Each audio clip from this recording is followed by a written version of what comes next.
Hello, my name's John Wadsworth, I'm an astrologer, and today is Monday the 26th of July. And we've just had a full moon. We're in the full moon cycle of the month. And as an astrologer I have to say this is perhaps the most important month, astrologically, certainly that I've seen in my lifetime, and I think maybe for hundreds of years, since we've had a lineup of planets this potent, this powerful. And in this phase now, from the full moon to the new moon in 2 weeks' time, this is what I'm calling the decision window. This is the window where we, at some level in our lives, are being asked to make a choice. And that choice is simple. Doesn't mean it's easy, but it's simple. And that choice is, are you going to align to your truth? Are you going to stand in your power? Are you going to be the person that you are? Or are you going to submit to the fear, to the angst, to the uncertainty, to the insecurity, the anxiety? Or are you going to allow that to be there anyway and just stand in your truth and be truly who you are?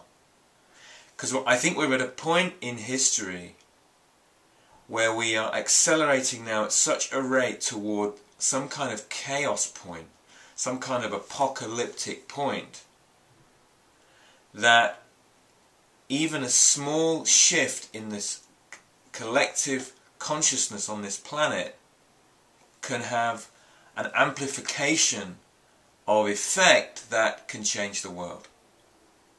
So however bleak things look, however bleak things look in your own life, however bleak things look in the world, I think we have a window of opportunity. Now, we might say that that window of opportunity is between now and the winter solstice of 2012. That would make sense. A lot of people are talking in those kind of terms now. For me as an astrologer, I have to say this window of time between this full moon and the new moon on the 10th of August, this is a period of unprecedented challenge and opportunity.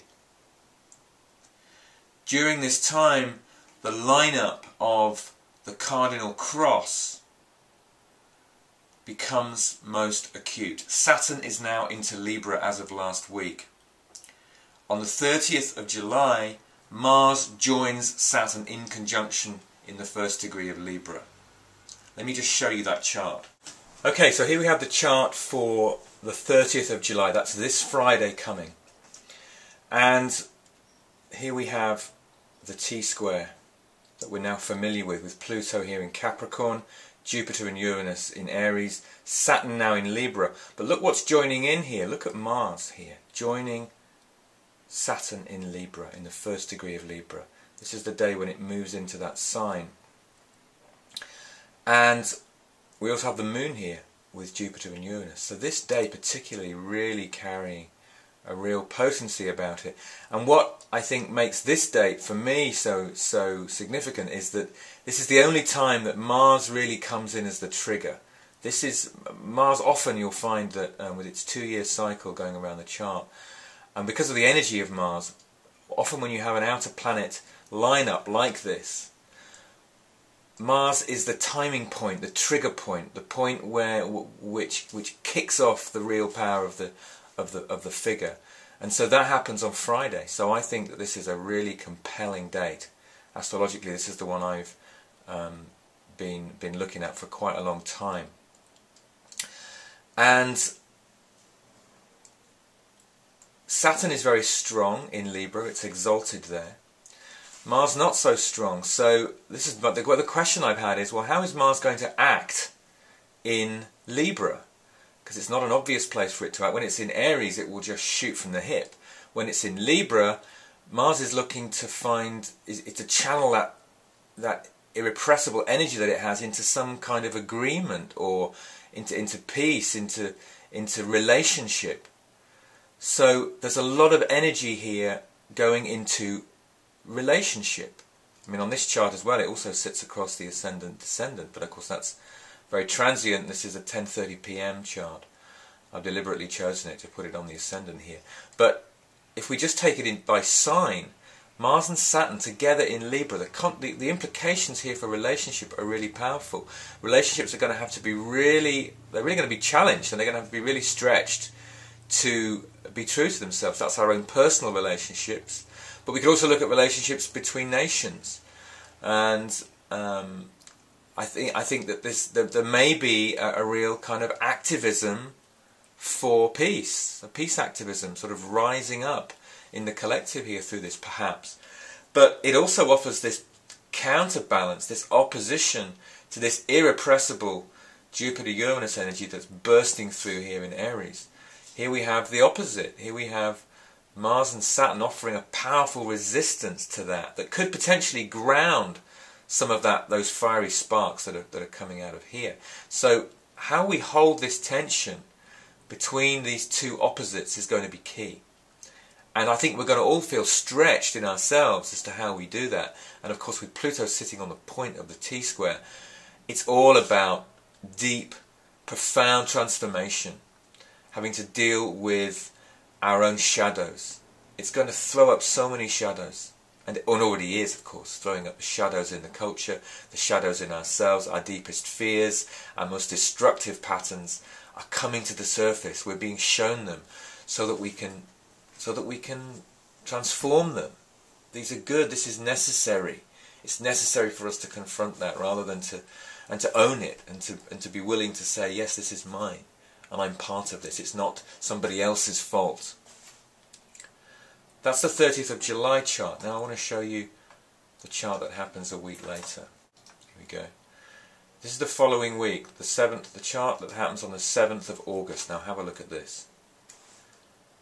Of course, what's happened is the moon has come round in its monthly cycle to make up the 4th point of the T-square. Look at that. Moon in Cancer. This is only fairly transient, only happens for a few hours on the morning of the 7th of August. But imagine being born with a chart like this. Oh my God, this is as potent as it gets on the cardinal cross. And also Venus, look, is here. Venus has moved into Libra, into its own sign, into its own domicile. Venus conjunct Saturn, conjunct Mars, all in Libra, plugged right into the rest of the cross. This is extraordinary. Venus and Saturn, both very strong in Libra, Mars weak in Libra. There's an emphasis here on peace, isn't there? There's something here around peace, agreement, reconciliation, and yet having to hold the tension of this warring impulse perhaps in Aries, but also these new sparks of life bursting forth onto the scene, compelling us to come forward with new ideas and new solutions to problems. The acceleration of change emphasized by this Jupiter-Uranus conjunction Aries is phenomenal. There's a resistance here in Libra, but there's a necessary counterbalance. This could be all-out war, but here we have, this overriding desire for peace, balancing it out. And somehow we have to hold this dichotomy of war and peace within ourselves, I think, in order to be able to harness the power of this. So, this is it, folks. These 2 weeks, this is your time. It's time to step up. It's time to be true. It's time to act from your heart. And it's time to realise the true potential of who you are. You can find out more on my website, www.kairosastrology.co.uk. I'm also running a workshop in Glastonbury on Sunday the 8th of August. So within these 2 weeks, just after, the day after this incredible Grand Cross, I'm running a workshop, a one-day workshop, Sunday the 8th of August in Glastonbury. You can find out details on my website, www.kairosastrology.co.uk.